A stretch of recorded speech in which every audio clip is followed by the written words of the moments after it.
Hello guys, very good morning. आज हम ESR test के बारे में बात करेंगे। ये जो हमारा टॉपिक चल रहा है ये बेसिक ब्लड टेस्ट से रिलेटेड है। हमने लास्ट टाइम भी डिस्कस किया था कि जब भी हम कोई नया एक्सरसाइज स्टार्ट करते हैं या कोई भी आपका नया गोल है, चाहे वो न्यूट्रिशन को लेके नया diet plan, fat loss, muscle gain जो भी है, तो उसके लिए हम बेसिक बॉडी असेसमेंट करते हैं। पहले ये देखते हैं कि आपका बॉडी का करंट स्टेटस क्या है, बाहर से दिखने में, फिजिकल और अंदर से। तो ये सब टेस्ट लेके और सारा असेसमेंट करके फिर हम कोई नया वर्कआउट प्रोग्राम या डाइट प्रोग्राम स्टार्ट करते हैं, ताकि हमको कंपैरिजन में हेल्प मिलता है कि 1 महीने बाद, 3 महीने बाद, 6 महीने बाद जब भी हम कंपेयर कर रहे हैं तो कितना डिफरेंस हमको फील होता है, क्या चेंजेज आया, नहीं आया। इसी से हम आगे का और गोल डिसाइड कर पाएंगे। ओके, तो उसमें फिजिकल असेसमेंट के अलावा हमको कुछ बेसिक ब्लड टेस्ट भी होते हैं जो करवाने होते हैं, और वही हमारा टॉपिक चल रहा है, ताकि उससे हमारा करंट हेल्थ स्टेटस जो है पता चलेगा। अगर आपकी बॉडी के अंदर कुछ ऊपर नीचे हो रहा है तो आप बेसिक ब्लड टेस्ट के थ्रू पता कर सकते हैं। ओके, तो अभी इसमें ESR टेस्ट के बारे में हम आज बात करने वाले हैं। ये इन्फ्लेमेशन और इन्फेक्शन से रिलेटेड है। एरिथ्रोसाइट मतलब तो RBC, रेड ब्लड सेल को बोलते हैं।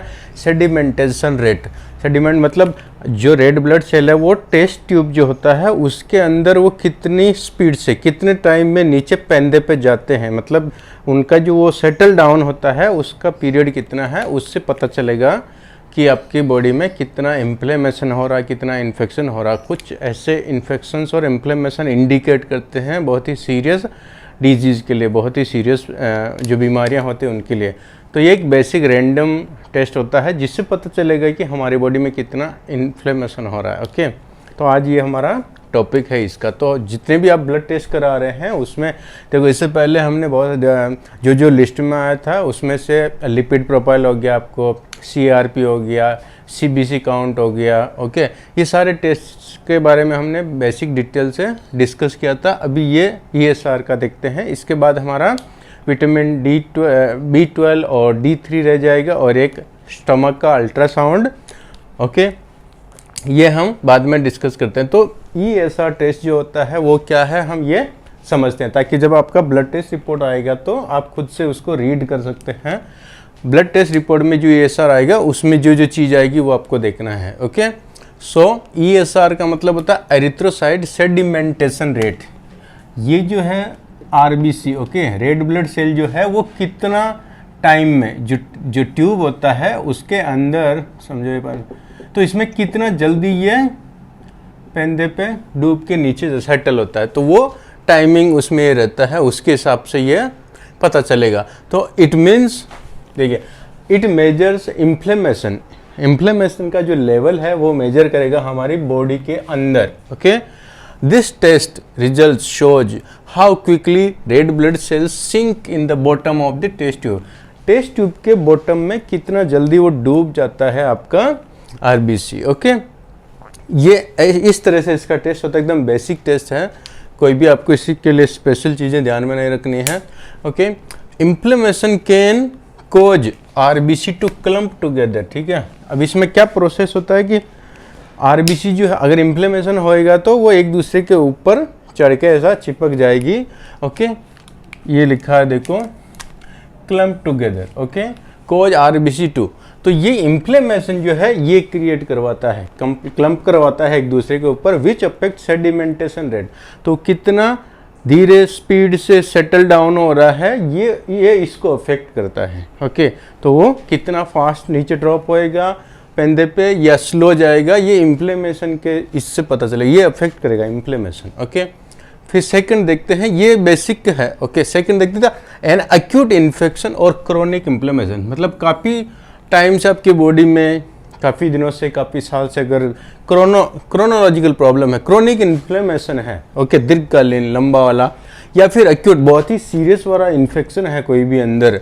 ओके, तो एन एक्यूट इन्फेक्शन और क्रोनिक इन्फ्लेमेशन, ये सीरियस वाला रहेगा तो ये it can increase certain protein, तो ये कुछ पर्टिकुलर प्रोटीन का ज़्यादा प्रोग्रेस कराएगा, इंक्रीज। ठीक है, ये प्रोटीन जो है, कुछ पर्टिकुलर प्रोटीन वो उसका लेवल बढ़ा देगा, और ये प्रोटीन जो है ये प्रॉब्लम क्रिएट करेगा। ओके, इन अराउंड है RBC। Okay, causing them to clump and settle quickly. तो यहाँ पे जो नॉर्मल है इन्फ्लेमेशन इन्फेक्शन वो क्या करेगा, आरबीसी को एक दूसरे पर क्लम्प कराएगा और उसका जल्दी ड्रॉप कराएगा नीचे, सेटल डाउन। लेकिन ये अगर ये वाला प्रॉब्लम रहेगा, सीरियस इन्फेक्शन है, इन्फ्लेमेशन है, तो ये कुछ एक पर्टिकुलर प्रकार का प्रोटीन का ज़्यादा इंक्रीज करेगा लेवल, और ये प्रोटीन इसको अफेक्ट करेगा उसका सेटल डाउन करने में। ओके, तो एकदम सिंपल सा है, ठीक है। सेटल डाउन क्विकली, क्लम्प करके वो जल्दी से उसका स्पीड बढ़ा देगा एक तरह से। ओके, और इसके अलावा भी ना कुछ और भी टेस्ट होते हैं। अगर समझो आपको बेसिक इन्फ्लेमेशन आ रहा है, कुछ पर्टिकुलर प्रॉब्लम है, कोई ऐसा क्रिटिकल हेल्थ इश्यू है, तो उसके लिए और भी अलग से टेस्ट होते हैं। ये जो टेस्ट है सिर्फ इतना से देखने के लिए हमारी बॉडी में एक्चुअल में इन्फ्लेमेशन है कि नहीं अंदर की तरफ, ओके, या कोई इन्फेक्शन हो रहा है। ESR टेस्ट जो है ये क्यों इतना इम्पोर्टेंट है, ठीक है, ये हमको इतना समझना है। तो जब रिपोर्ट आएगा तो उसमें हमको ये देखना है कि इसका लेवल हमारी बॉडी में क्या। अब इसमें भी मेल फीमेल का वो सब अलग रहता है रेट, वो हम देखते हैं बाद में, ठीक है। अगर आपका रिपोर्ट में ये इन्फ्लेमेशन ज़्यादा आया है तो ये क्या इंडिकेट करता है, ऑटो इम्यून डिजीज। ओके, हमारा जो इन्फेक्शन है उसकी वजह से क्या हो रहा, ऑटो इम्यून डिजीज, जो हमारा इम्यून सिस्टम है वो ही खुद के अगेंस्ट काम करने लगता है। ये एक तरह का बीमारी होता है, इसमें भी बहुत टाइप के होते हैं। ऑटो इम्यून कैंसर, ठीक है, ये कैंसर को भी इंडिकेट करता है। ओके, इन्फेक्शंस, ठीक है, आर्थराइटिस, हड्डियों की प्रॉब्लम, ओके, टेम्पोरल आर्टेराइटिस, मतलब ये वाला आपके जिसका देखा है कि फेस पे यहाँ पे किसी किसी का नस दिखने लगता है, जैसे अपना वेरिकोवेन टाइप का यहाँ पे, तो ये आर्टरीज से रिलेटेड, आर्टरीज के ब्लड की जो आर्टरीज होती है उसके अंदर अगर आपको यहाँ पे इन्फ्लेमेशन हो गया तो ये भी एक शो करता है, ठीक है। और IBS, इन्फ्लेमेटरी बाउल सिंड्रोम, मतलब अपनी छोटी आंत बड़ी आंत के अंदर अगर इन्फ्लेमेशन है, डाइजेस्टिव ट्रैक्ट के अंदर इन्फ्लेमेशन है, तो ये भी एक तरह से। तो हमारी बॉडी में अगर इन्फ्लेमेशन या इन्फेक्शन का लेवल ESR बहुत ज़्यादा दिखा रहा है रेंज से, तो ये प्रॉब्लम को भी वो इंडिकेट करता है। ज़रूरी नहीं कि यही हो, फिर इसके बाद में और भी टेस्ट होते हैं, लेकिन रैंडम जो है इसके सिम्टम्स हैं ये। ओके, अभी हम ये देखते हैं कि इसका रेंज क्या, नॉर्मल जो है रेंज क्या है, इसका नॉर्मल रेफरेंस वैल्यू देखते हैं। तो इसमें ये देखिए, फीमेल 50 अंडर, ओके, 50 से नीचे का अगर कोई फीमेल है तो उसमें जो इसका लेवल है वो 0 to 20, ठीक है, mmol, मिलीमोल पर आवर्स, ठीक है। तो ये टाइम, यहाँ पे टाइम सेट किया कि वो ये जो है कितना जल्दी नीचे जाके सेटल हो रहा, आरबीसी जो है टेस्ट ट्यूब में कितना जल्दी नीचे जाके वो सिंक हो रहा, कितनी देर में वो डूब रहा है पेंदे पे, वो एक टाइमर के ऊपर पता चलेगा कि 0 से 20 mmol पर आवर है, ठीक है। ये एज का भी इसमें बहुत ज़्यादा फर्क आता है, बिलो 50 फीमेल का और बिलो 50 मेल का। तो मेल का कितना है, 0 से 15 के बीच में रेंज है। अगर किसी का 13, 14 या 15 आता तो भी इसका मतलब क्या है, उसके चांसेस हैं बॉडी के अंदर इन्फ्लेमेशन का लेवल बढ़े होने के। मतलब बॉर्डर लाइन में अगर बीच में आ रहा है, जैसे समझो ये 0 से 15 है, तो यहाँ पे किसी का अगर 10 के लगभग आ रहा है, समझो 8 से 10, 11 तो ठीक है, लेकिन एकदम 14 पे आ रहा तो भी इसका मतलब ये नहीं कि आपको 15 तक वेट करना है या बढ़ेगा तभी उसको चेक कराना है, ठीक है।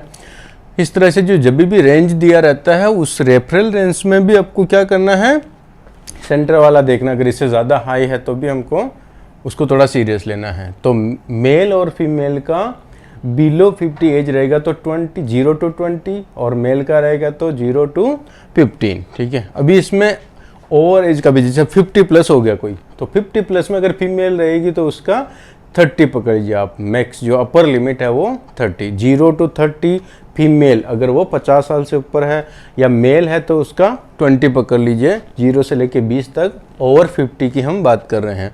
और बच्चों के अंदर जो रहता है 0 to 10, 0 से लेके 10 तक की रेंज अगर बच्चे हैं तो, और मेल फीमेल का अगर 50 से नीचे है तो 15, 0 से 15 मेल का और 0 से 20 फीमेल का, और ओवर एज रहेगा तो आप 10-10 थोड़ा एक्स्ट्रा पकड़ के चले कि ये 20 और ये 30 है, ओके।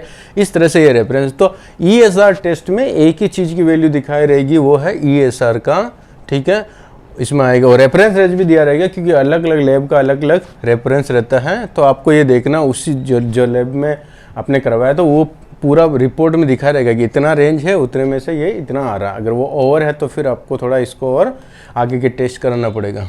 ओके गाइज, तो ये है अपना ESR टेस्ट।